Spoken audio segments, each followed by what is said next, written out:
নমস্কার বন্ধুরা, কেমন আছেন? আমিও ভালো আছি। তো আমাদের শাশুড়ি বৌমার রান্নাঘরে আপনাদের স্বাগত। তো আজকের বৃহস্পতিবার, নিরামিষ। তো আজকের আমি একটা রেসিপি বানাবো, বিউলির ডালের রস বড়া। আগে আমি ডালটা ভিজিয়ে নিয়েছি, আপনাদের দেখাবো।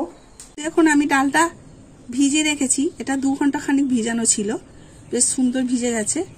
এবারে এটা আমি ছিলে ভালো করে বেটে নেব। বেটে নেওয়ার পর তারপরে আপনাদের দেখাবো কেমন ভাবে এটা বানাতে হয়। আপনারা দেখতে থাকুন। এটা একটু বাটতে সময় লাগে, তো এইভাবে আমি সব বেটে নেব। নিয়ে এতে কি কি দেবো আপনারা দেখতে থাকুন। দেখুন, আমি যে রসবড়াটা বানাবো তার জন্য একটু শিরা তৈরি করতে হবে। তো আমি গরম জল বসিয়ে দিয়েছি।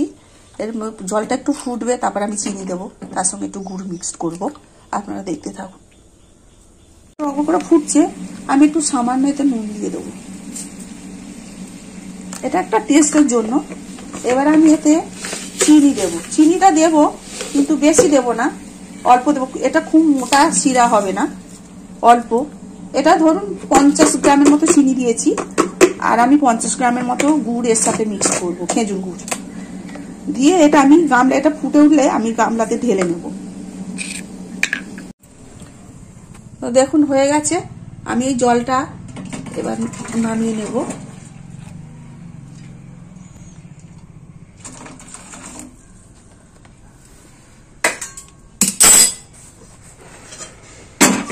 তো এতে আমি এবার একটু গুড় দেব, ওই 50 গ্রামের মতো গুড়। খেজুরের গুড়টা দিলে একটু সেন্ট ভালো হবে। আর এতে আমি একটু এলাচ থেতো করে রেখেছি, এটা করে আমি এর মধ্যে দিয়ে দেব। এটা শিরাটা বানানো থাকলো। এবার আমি ব্যাটারটা যে তৈরি করব, এটা আপনারা দেখুন কি কি দিই। ডালটা আমি 2 ঘন্টা মতো ভিজিয়ে রেখেছিলাম, দিয়ে এটা বেটে নিয়েছি। এটা হচ্ছে বিউলির ডাল, কমসে কম 150 খানি হবে। এটা ভিজে এতটা হয়েছে। এতে আমি একটু সামান্য নুন দেব। তারপরে আমি মৌরি গুঁড়ো করে রেখেছি, এটা দেব। একটুখানি আদা আমি থেঁতো করে রেখেছি, আমি এর রসটা শুধু একটুখানি দেব। এটা একটু দিলে গন্ধটা সুন্দর আসে।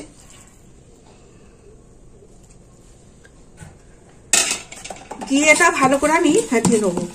এটা যতক্ষণ না এটা ভর্তি হয়ে যাচ্ছে বাটিটা, ততক্ষণ আমি ফেটাবো। ভালো করে এটা ফেটিয়ে নিতে হবে, তবে সুন্দর হবে। দেখুন এইভাবে আমি ফেটিয়ে নেবো। এটা অনেকক্ষণ ফাটানো হবে, তো দেখতে থাকুন আপনারা। এইরকম একদম পুরো সাদা ধবধবে হয়েছে। কতটুকুনি ছিল, কতটা হয়েছে, পুরো এটা একদম হালকা হয়ে গেছে। পুরো এরকম করে ফেটিয়ে নিতে হবে, একদম হালকা হয়ে গেছে। দেখুন এইভাবে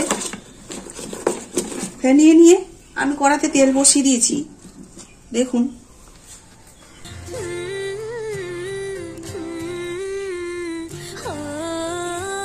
গরম হয়ে গেছে। আমি এটা আজকে একটু কমিয়ে দেবো, কমা আছে করতে হবে। তো সাদা তেল দিয়ে দিয়েছি, তেলটা গরম হয়ে গেছে। আমি এইভাবে বানিয়ে নেব।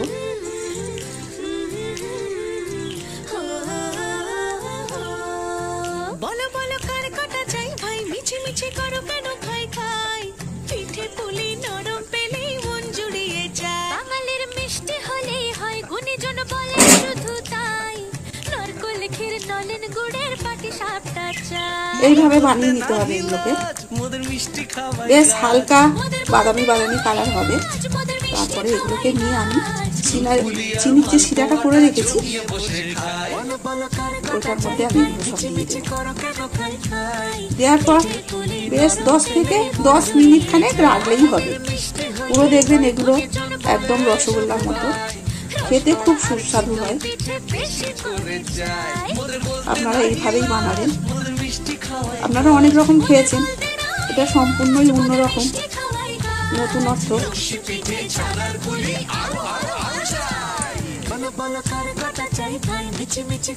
এতে খুব সুস্বাদু হয়। মিষ্টি হলে হয় কম আছে এগুলোকে এরকম করে ভাজতে হবে। বেশি জোর আঁচ দিলে এগুলো তাড়াতাড়ি পুড়ে যাবে। দেখুন বলের মতো কেমন ফুলে উঠেছে। এটা হচ্ছে ফাটানোর কাছেই কাজ, আপনি যত ফাটাবেন তত সুন্দর হবে এগুলো।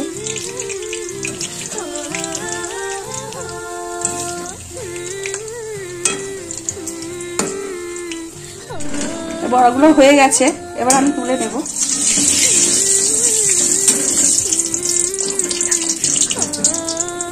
গন্ধটা দারুণ বেরিয়েছে, আর তেমন খেজুরের গুড় জানেন তো, মনে হচ্ছে যেন আপনারাও দেখলে মনে হতো যেন এক্ষুনি খেয়ে নিন। আপনারা অবশ্যই এরকম ভাবে বানিয়ে দেখবেন, দারুণ খেতে লাগে। তো গন্ধ এইদিকে এইটা ভাজার গন্ধ, এটা খেজুরের গুড়ের গন্ধ। এইভাবে ভেজে ভেজে আমি দেখুন এই চিনি শিরাটা যে বানিয়ে রেখেছি চিনি আর গুড় দিয়ে এইভাবে দিয়ে দেবো। এইভাবে সব বানিয়ে নিয়েছি। এই চিনি আর গুড় দিয়ে যে শিরাটা বানিয়ে রেখেছিলাম এর মধ্যে আমি একটু এলাচ দিয়ে দিয়েছি।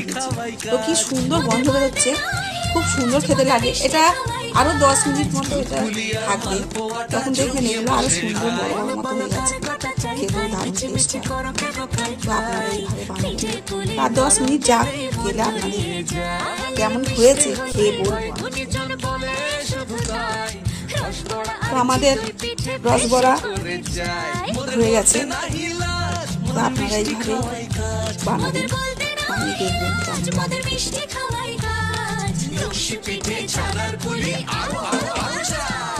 তো এবার একটা আমি টেস্ট করে দেখবো কেমন।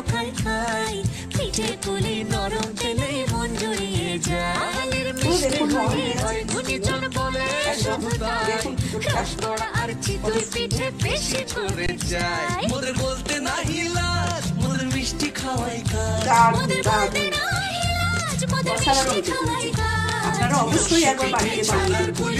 আপনারা চাইলে একটু শিরাটা মোটা করতে পারেন, বেশি শিরাটা মোটা করলে ভিতরে রসটা ঢুকবে না, খেতেও অতটা ভালো লাগবে না, মিষ্টিটা বেশি